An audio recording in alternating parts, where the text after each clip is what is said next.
Halo teman-teman, selamat datang di video pembelajaran kita hari ini. Pernahkah kalian berpikir berapa banyak cara kita bisa menyusun huruf dalam sebuah kata? Atau berapa kemungkinan cara untuk menyusun tim sepak bola berdasarkan urutan pemain? Kalau kalian berpikir bahwa jawabannya sederhana, coba bayangkan ini. Jika kita punya 10 orang yang antri di bioskop, ada lebih dari 3,6 juta kemungkinan susunan antrean. Lalu bagaimana cara menghitungnya tanpa harus menuliskan semua susunan kata satu persatu? Jawabannya ada di dalam permutasi. Pada video kali ini kita akan membahas materi mengenai yang pertama, apa itu pengertian dari permutasi? Yang kedua, bagaimana cara menghitung permutasi dengan menggunakan rumus? Yang ketiga, jenis-jenis permutasi yang ada, dan yang terakhir latihan soal dan kuis interaktif mengenai permutasi. Permutasi adalah cara menyusun atau mengurutkan suatu kumpulan objek yang dimana urutan itu menjadi sangat penting. Misalnya kita punya 3 huruf, yaitu huruf A, B, dan juga C. Ketiga huruf tersebut, jika kita ingin menyusunnya, kita dapat menyusunnya dengan berbagai cara. Hasilnya yaitu ABC, lalu ACB, lalu BAC, lalu BCA, lalu CAB, dan yang terakhir CBA. Total ada 6 kemungkinan susunan yang berbeda dari ketiga huruf yang akan kita susun. Perlu diperhatikan, ABC tidak sama dengan ACB, begitupun sebaliknya, BAC tidak sama dengan BCA. Itulah yang membedakan permutasi dengan kombinasi. Dalam permutasi, tata urutan sangat berpengaruh. Lalu, bagaimana cara kita menghitung permutasi dengan cara cepat? Kita bisa menggunakan rumus umum permutasi, yang dimana N merupakan jumlah total elemen, sedangkan R merupakan jumlah elemen yang akan dipilih, dan N atau N faktorial merupakan hasil perkalian dari semua bilangan positif dari N hingga 1. Nah, setelah kita mengetahui pengertian dari permutasi dan juga rumus dari permutasi tersebut, kita langsung ke contoh soal. Di sini sudah saya jabarkan soal. Soalnya yaitu pemilihan ketua, wakil, dan sekretaris ada 5 siswa. Dan kita ingin memilih hanya 3 orang sebagai ketua, wakil, dan sekretaris. Kalian bayangkan di sana ada 5 siswa dan di dalam sebuah kelas. Dan jika kita ingin memilih 3 orang untuk menduduki jabatan sebagai ketua, wakil, dan sekretaris, yang perlu diperhatikan adalah urutan posisi. Karena itu sangat berpengaruh.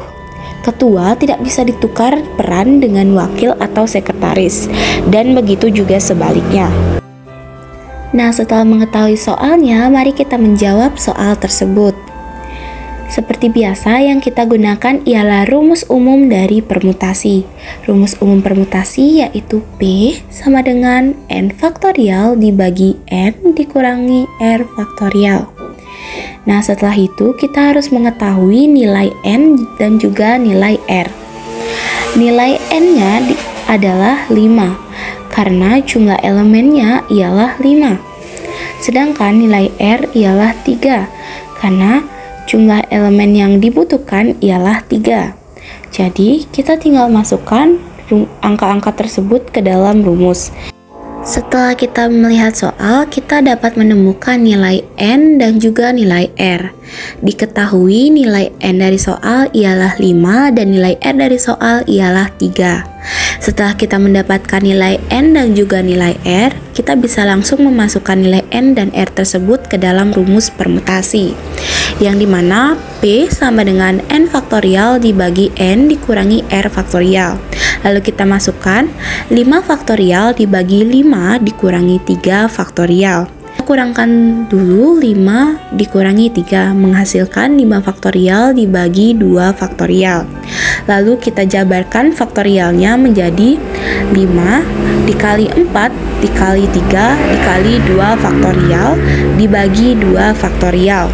Unsur yang sama bisa kita coret, yaitu 2 faktorial dengan 2 faktorial, sehingga menghasilkan hasil 5 dikali 4 dikali 3, dan hasil akhirnya yaitu 60. Jadi, banyak cara yang bisa dilakukan untuk memilih ketua, wakil, dan sekretaris dari 5 orang siswa, yaitu sebanyak 60 cara. Nah, mudah sekali bukan? Selanjutnya kita akan membahas mengenai jenis-jenis dari permutasi. Permutasi nggak cuma ada satu loh, tapi ada banyak sekali jenis. Di antaranya itu ada permutasi siklis dan juga permutasi unsur yang sama. Nah, untuk itu mari kita bahas terlebih dahulu mengenai permutasi siklis.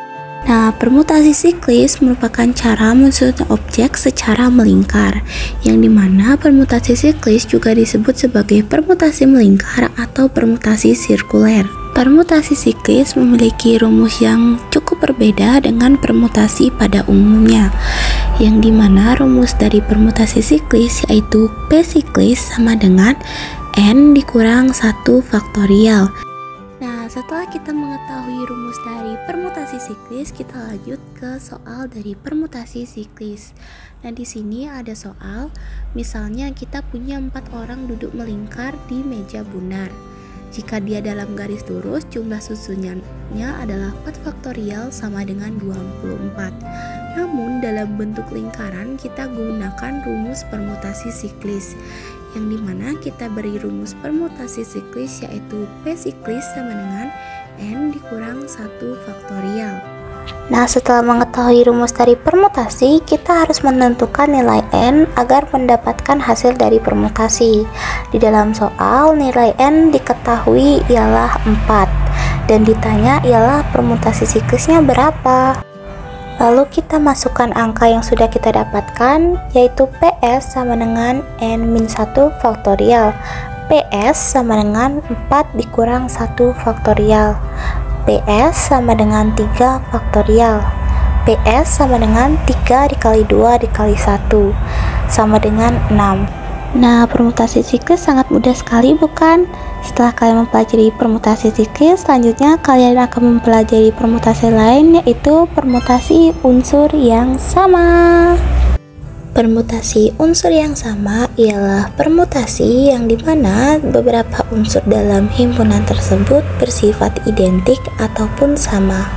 Permutasi unsur yang sama biasanya memiliki rumus umum P sama dengan N faktorial dibagi K1 faktorial dikali K2 faktorial dikali KT faktorial, yang dimana K merupakan unsur ataupun nilai yang sama. Nah, setelah kita mengetahui pengertian dari permutasi unsur yang sama dan juga rumusnya, kita lanjut ke latihan soal dari permutasi unsur yang sama. Seorang guru ingin menyusun daftar absensi untuk 5 siswa yang terdiri dari 3 siswa perempuan dan 2 siswa laki-laki.